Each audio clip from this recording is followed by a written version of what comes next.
Unfortunately, Joel Schumacher will probably always be remembered as the man that gave us bat nipples. But I'll always remember him as the man who gave us these nipples.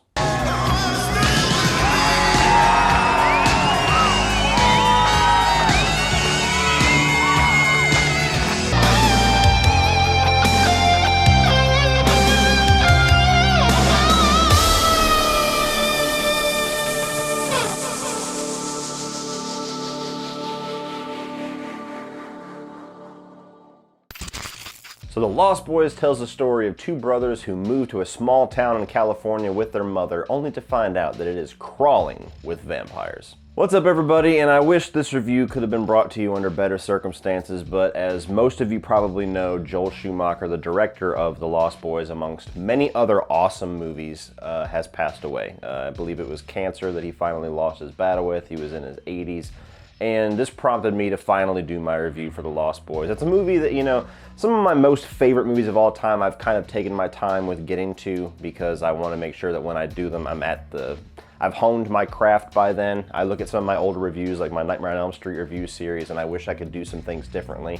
Didn't want to have that regret with The Lost Boys, but I want to talk about it because I want to remember Joel Schumacher. So, The Lost Boys, if you guys have been following me for a while, you know I've said numerous times, competes with John Carpenter's The Thing as my favorite horror film of all time. This is a movie that I literally wore the VHS tape out as a kid. There was maybe 5 or 6 movies that I just continuously rewatched. Terminator 2 was one of them.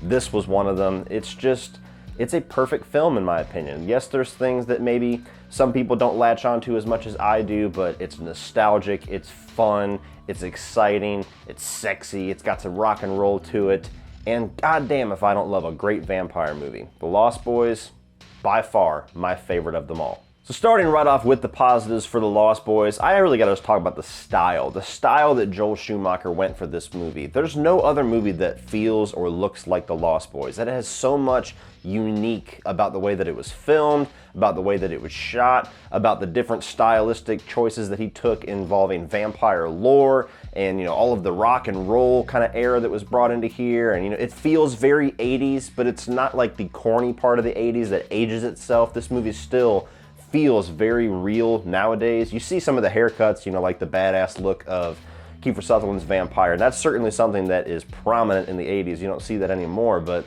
this is not one of those 80s films that feels like it's just nostalgic why we like it, but nowadays it looks ridiculous. The Lost Boys still looks badass.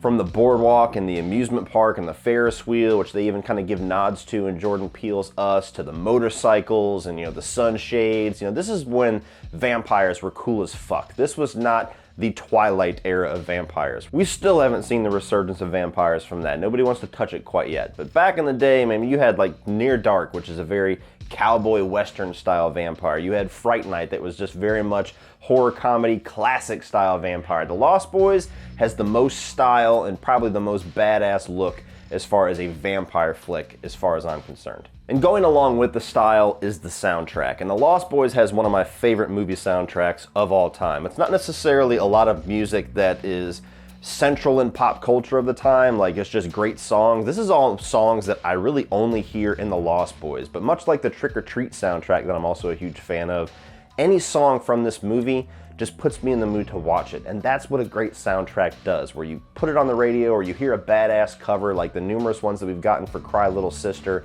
and it just makes you want to go home and watch The Lost Boys. And you have a pretty wide variety of great characters in this movie as well. Of course, you got the main brothers of Sam and Michael, and they're very different. You know, Michael's kind of like the more chasing women and kind of the dark, mysterious one. Sam's kind of the more comic book nerd guy. You get into the Frog Brothers, and those two are very different but very similar, and the gruff way that they talk, and it's just, it's something that shouldn't work, but it works so well. Even on to like the mom and the grandpa. and how Grandpa kind of comes around at the end and knows about vampires the whole time. And to this day, I don't know if he's actually going out to bang the Widow Johnson or if he's going out to fuck up some vampires. Even the group of vampires, they're similar, but they're different. You know, you get Kiefer Sutherland, to me, is still the coolest vampire antagonist ever. I mean, it's between him and Jerry Dandridge in Fright Night. It's a tight race, but I just love the way that Kiefer Sutherland looks. This is by far my favorite thing that he's ever done, and he's got a pretty awesome filmography. You got the other guys. I mean, you got Bill in here from Bill and Ted. Please don't let Bill and Ted Face the Music suck. Tangent, but it needs to be said. Don't suck. In the name of the Lost Boys, don't suck. You get this sexy, mysterious star in there to where she has this allure to her, and you totally understand Michael going for her. At the same time, there's something fucked up about her, and I don't quite know if I trust her. And then you have Max. Everybody who has ever had a divorced mom or a divorced dad has had somebody come into their life like Max. Boy, somebody around here has bad breath. Where he says all the right things, but for some reason you still don't like him. You're not gonna be my new stepdaddy, Max. And it's funny because Max has gone on to do many other things. My fiance is a gigantic fan of Gilmore Girls, and he is a big character in Gilmore Girls. And anytime I've had to watch it with her, I'm like, I don't trust that motherfucker. He's got something up his sleeve. And I also love all of the different approaches and the unique takes that they have on the vampire lore. That's honestly one of my favorite things about the subgenre of vampire films, is how each filmmaker takes and kind of pieces together these certain rules to make their own rules. I thought they were supposed to be in coffins. That's what this cave is. It's one giant coffin. Garlic, silver, sunlight, inviting them into your house. You know, there's a bunch of different vampire lore that we've seen taken in different directions, and I love the way that they utilize it in this. Again, it's the more kind of fun, stylized version where you got the squirt guns full of the holy water that's soaked in garlic, and then the whole rule about inviting a vampire into your house. That always has a different ramification in just about every single movie. Fright Night, it means that I can come fuck you up whenever I want. And here, it basically means that all of the things that you would want to do to make sure that I'm a vampire, they're useless. You give me garlic, you give me sunlight, you give me everything else, it's not gonna work, buddy, because you invited me into your house.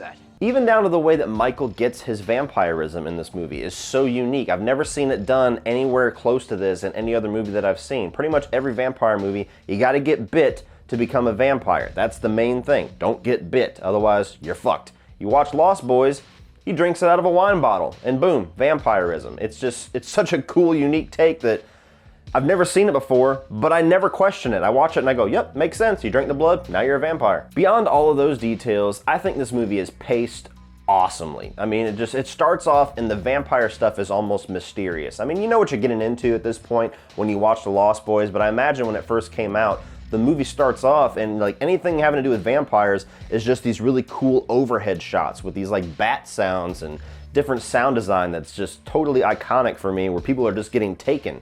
And you go in and you get the murder capital of the world graffiti and you're like, oh, what are we getting into in this little town of Santa Carla? Then it's kind of a little bit of a coming of age story for Michael and Sam to a certain degree, where they're fish out of water, they're in this town. Michael kind of gets brought into this motorcycle gang led by Kiefer Sutherland because he's trying to get with Star. All the while, Sam's just trying to buy some comic books, trying to find that Batman number 14, and you get the Frog Brothers coming in. Truth, justice, the American way. And as Michael's vampirism starts to take over him, Sam starts to believe more in vampirism and starts to read more of these horror comics. So they're both kind of getting educated in very different ways through these rising actions of what goes on in the second act, leading up to a badass third act where it's finally no holds barred, where all of the vampires are just coming straight for their house, and it is a siege movie at the end, which I'll admit feels a little bit quick compared to the other acts of the movie, but it's so fun that I never give a shit. As soon as they plow in, you got the one dude that just takes the garlic bath,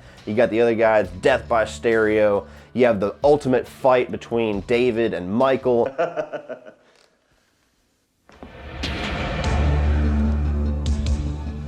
Are a killer. All leading up to the reveal of Max being the head vampire and all the shocks that come along with that for everybody involved, especially the mom who was just out eating pasta with that dude. It's just a blast of a movie that moves at a great clip. It's thoroughly entertaining all the way through. It has everything that I want from a vampire film, plus so much more. It's just And my final positive, I do have to give nods that I actually think that the practical makeup and the gore and, you know, some of the damage effects that they put on the vampires in the third act look pretty damn good. This is not like an extremely gory movie. It's shot very stylistically. Like, the goriest sequence is probably whenever Michael is shown that these guys are all vampires and they just eviscerate the people at that bonfire, and you just see quick little flashes of dudes getting their heads bit and, you know, arms getting torn off, and they're jamming out with dead bodies and limbs are flying all over the place. It's shot very quickly and stylistically, almost like a music video, which is kind of the style of most of this movie. But the gore effects work. That's the goriest sequence. It's not like an extended sequence of somebody shooting blood out of their neck or getting decapitated or anything like that. Even the third act, when vampires are exploding, it's shadowed.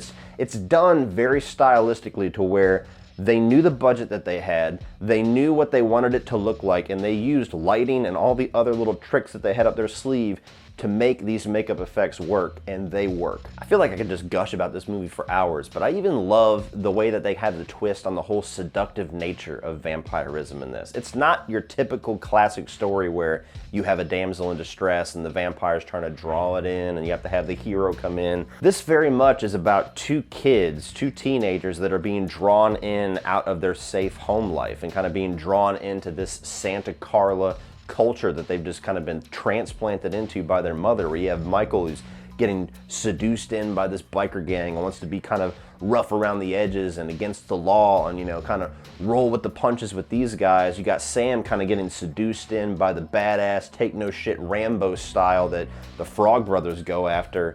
And then even to the point where you have the mom being seduced by Max. That's kind of the most traditional sense of seduction, where he's just kind of slowly bringing her in because he wants her to be his vampire bride. This movie's got everything that you would want from a vampire flick. It's in here one way or another. All in all, guys, this is by far one of my favorite films of all time. Like, if I was to do a top 10 of all time, this is gonna be on that list. If I did a top 5 of all time, this is gonna be on that list. That's how much I love The Lost Boys. It's been a very important movie for me growing up. It's always been one that I've just continuously rewatched almost yearly and never get tired of a single moment of it. I think that it's fun, it's stylistic, it's unique, it's badass. It's got that sexy rock and roll vibe that just totally just brings me in as a metalhead. I love absolutely everything about this movie. And if you have not seen it, you need to. So if you like vampire flicks and you want something that's a little bit more stylistic and rough around the edges, The Lost Boys is an absolute blast and will fill all of your thirsty needs. So check out The Lost Boys and go out and buy it. So what do you guys think of The Lost Boys? Are you a fan of this one? Is this your favorite vampire film? Or do you feel like there's ones that are better? Go ahead and tell me down below. Is there something about this movie that bugs you or that you've never liked that I did not touch on? Because I ain't lying when I say that this whole movie is awesome to me. Let me know. Let's discuss it. Please like and share this video. Hit that subscribe button if you're not already a subscriber so you can check out all my other blood-soaked content on this channel. And as always, guys, remember, opinions are like assholes, but that doesn't mean that you have to be.